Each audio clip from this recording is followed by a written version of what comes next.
bridge the gaps, which vary in size. To do so accurately, the English philosopher and historian R.G. Collingwood believed that history is interpreted best by people who understand the experiences of the figures responsible for pivotal events.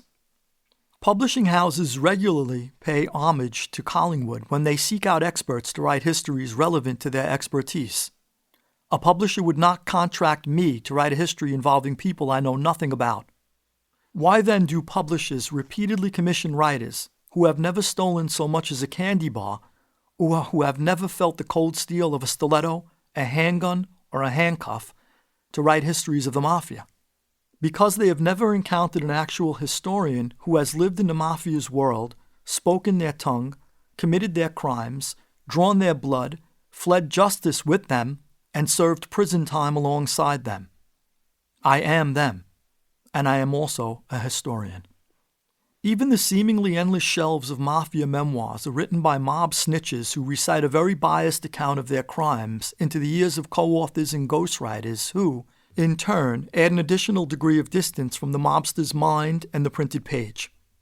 The snitches, moreover, by evading punishment for the many offenses they have committed and displacing that punishment onto others, have ceded the precious time needed for honest reflection, which ordinarily results in a humility and clarity that none of them seem to possess. The ancient Greeks believed that wisdom is gained through suffering, which speaks to a phrase we often said in prison: "Those who inform never reform." I once faced the remainder of my life in prison but refused to snitch. I spent many years in a dark, dank prison cell where I fell in love with books and began reading 18 hours a day while teaching myself the writer's craft. If today I am possessed of any wisdom, it was born during that unspeakable suffering and isolation. This trilogy is the very first Mafia history written by someone who has lived the life and knows intuitively which stories make sense and which do not, what might have taken place and what could never have happened. While engaged in research for this history, I often encountered stories that were obviously untrue but have been repeated for decades by Mafia historians and documentary television commentators. Mafia historians, like all modern historians, rely on, among other sources, previous histories as a foundation for their research, as I have also done, but without an extra sense to alert them when something is off. Errors are repeated and reinforced with each new account, and stories, however false, receive what can be classified as a time-honored certification. The problem often lies in one author accepting information from another without critical examination. Before you know it, a series of books have reinforced a falsehood.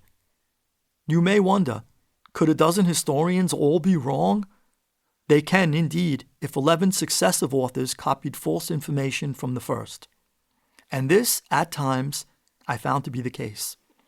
In such instances, I have relied heavily upon my own insight to disentangle fact from fiction and correct the record, explaining, whenever possible, how the story likely came about and why.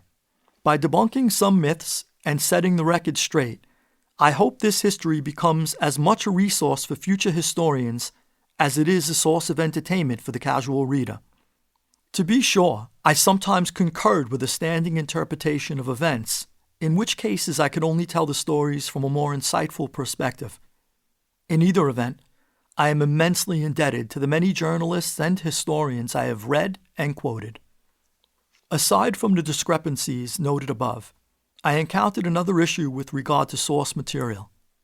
As Mafia prosecutions have increased over the last few decades and Mafia turncoats have tirelessly yapped away, revealing countless secrets, researchers have come to rely on indictments, trial transcripts, and newspaper articles in an attempt to connect the dots and form a cohesive history. But although police, prosecutors, and informants have been helpful to historians, these sources are highly inadequate and often misleading.